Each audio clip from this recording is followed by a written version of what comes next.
Babe kina da matsala, wai me yake ta ɓata rai dan Allah? Ni fa ban san ki da ɓacin rai ba wallahi tallahi.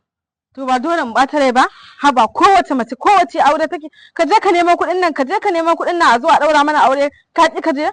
Amma dai kin san iya rintsi iya wahala ina yi faɗi tahi na ganin cewa na samu wani abu wanda zan ɗan dogara da kaina ma in samu in zo in turo gidanku a yi magana auren nan ko. Amma ki kwantar da hankalinki babe, magana duk komai ya zo ƙarshen Allah da baki da labarin cewa mai girma sanata barau jibrin maliya zai auren gata mutum 440 zai musu auren gata kyauta ya ba su aikin yi.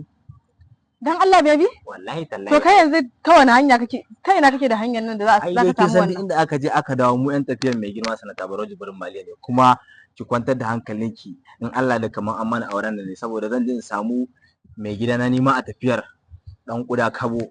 Za a je a sa sunan mu nan da shekara ɗayan Allah da yin magana kai a makaranta. Wallahi tallahi.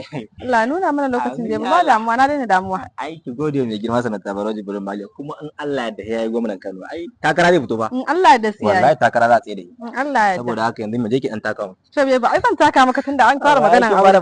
Wallahi baby sai yanzu zan fara murmushi, na ba tsaya auren nan ubuta.